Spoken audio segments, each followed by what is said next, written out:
Hi friends, நான் பாஷா Afna collection வந்து நோம்பு வரப்போகுது. அதுக்காண்டி ஸ்பெஷலாக அதுக்கு முன்னாடி சின்ன ப்ராடக்ட்டில் நம்ம கடைக்கு வந்து அப்டேட் பண்ணியிருக்கேன். யாருக்கு இன்னும் சீக்கிரம் வந்து கிராப் பண்ணிங்க, ஏன்னா எல்லாமே லிமிடெட் ஸ்டாக் தான் இருக்குது.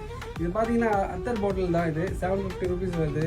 அண்ட் திஸ் ஒன் சும்மா க்யூட்டாக இருக்குல்ல, இது 480, இது 360, இது 480 சரிங்களா. இது பார்த்தீங்கன்னா இது நைட் லேம்ப், இதில் அல்லாவும் இது 1000 rupees. Night lamp colour light change ஆகும். இது தஸ்பி ஃபிங்கர் தஸ்பி வந்துருக்கு நம்மக்கிட்ட. இது ஜஸ்ட் 90 rupeesல இருக்குது. ஜஸ்ட் இதெல்லாம் பார்த்தீங்கன்னா குட்டியாக அழகாக அத்தர் நீங்கள் யாராவது காம்ப்ளிமெண்ட் கொடுக்கணும், இல்லை வீட்டில் ஷோகேஸில் வச்சு சூப்பராக இருக்குது. இதை பார்த்தீங்கன்னா 6 ml 10 ml வரை நம்மகிட்ட ஸ்டாக் வந்துருக்கு. இது பார்த்தீங்கன்னா தஸ்பி, இது ஃபிங்கர் தஸ்பி வித் ரீசார்ஜபிள். இது ஆப் இருக்குது, மொபைல் ஆப் இருக்குது. 5 வக்தோட தொழுகை டைமு கரெக்டாக மெஷர்மெண்ட் பண்ணி அது ரிங்கை வந்து அலாரம் பண்ணணும். ப்ளஸ் நம்ம காப்பதுள்ள வந்து எந்த திசையில் இருக்குங்கிறத அந்த மெஷர்மெண்ட்டு அதுவும் காட்டும். இது வந்து நம்ம நார்மல் தஸ்பி இல்லாமல் இதுவும் பார்த்தீங்கன்னா டிஜிட்டல் டைப்பில் உள்ள தஸ்பி, இதுவுமே நம்மகிட்ட ஸ்டாக் வந்துருக்கு. எல்லாமே லிமிடெட் ஸ்டாக் தான் இருக்குது. யாருக்கு வேணுமா கீழே தேடி நம்பருக்கு கால் பண்ணி உங்களோட எல்லா ப்ராடக்ட்டையும் கிராப் பண்ணிக்கோங்க. ஓகே ஃப்ரெண்ட்ஸ், பாய்.